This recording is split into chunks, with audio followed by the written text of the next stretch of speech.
I don't know how to start this video. I don't know how to start this video. I don't know how to start this video!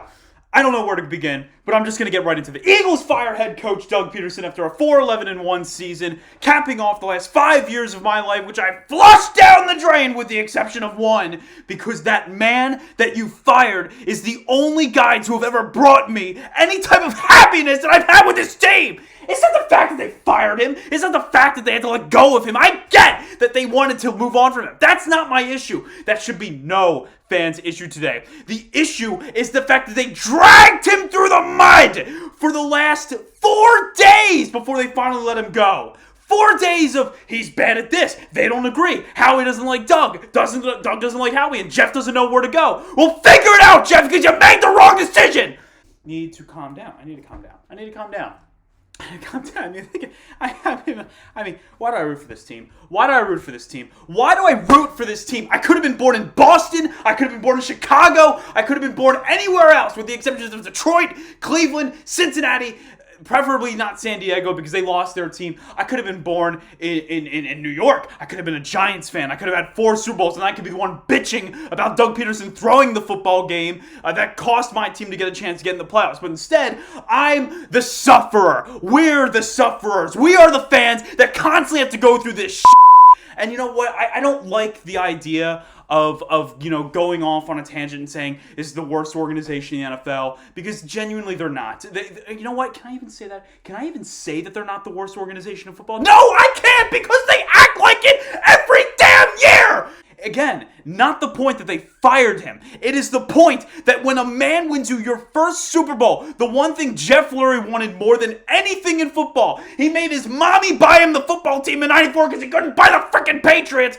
He wanted a Super Bowl, and he went through head coach after head coach. Kotite, Rhodes, Reed, for like 15 years, Reed, by the way. And then you go to Chip Kelly, and he's great for a year. And then it turns out he sucks and might be racist, even though he might not be. We still don't really know. I don't know if he's racist or not. I know that he doesn't like McCoy or Deshaun Jackson. And then you finally bring in this guy, and he's like Andy Reid 2.0, and you win a Super Bowl. And oh my God, years of futility, you're finally relieved, and you're finally a champion, and then you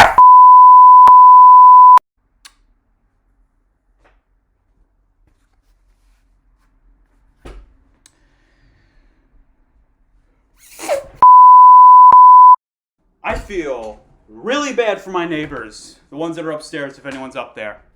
Sorry. It's a video. Doug Pederson. Thank you. I never thought I would live to see a Super Bowl win with my father. Thanks to you, that was possible. I enjoyed every press conference you had, even the ones where Wentz had the ACL injury and you basically flipped out on the media. I enjoyed you as frustrating as 2020 was, and as bad as they were. I never hated you. Thank you for everything you did for this organization. You are a class act from the top bottom.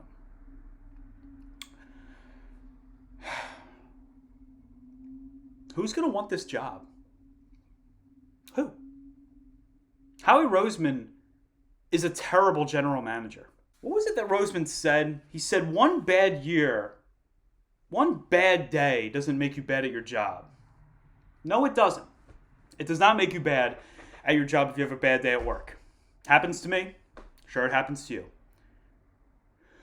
But one good day at work does not mean you're good at your job. And he's not good at his job. He had one lucky year. Do you know how often people get lucky in the NFL?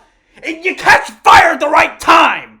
That's why the Buffalo Bills are one of the best teams in football, maybe the best. They caught fire. They got a good couple players in, and it made their team better. It's like Stephon Diggs, didn't trade for that guy. No, we didn't need him for Wentz. Like DeAndre Hopkins in Arizona, didn't need that guy either. I'm all over the place. I'm all over the place because my emotions are all over the place.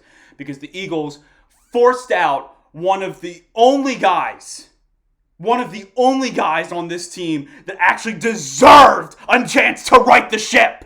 Carson Wentz will probably be the starting quarterback next year. Should he be the starting quarterback?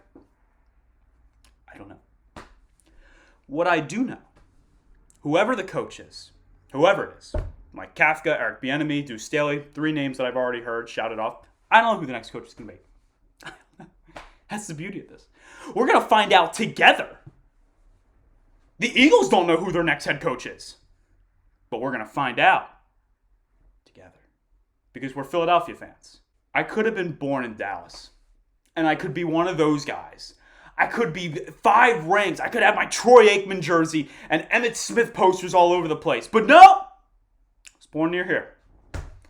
And I'm a Philadelphia fan till the day that I die. But I'll make it a good comparison. For anyone that's happy about this firing, the Sixers head coach Brett Brown was not a good coach, but he did not deserve to get dragged through the mud the way he was. That is what the Eagles did to Doug Pederson. There is a reason. There is a reason the Sixers and Flyers are now good again. They replaced their bad head coaches with good general managers. Eagles, figure it out!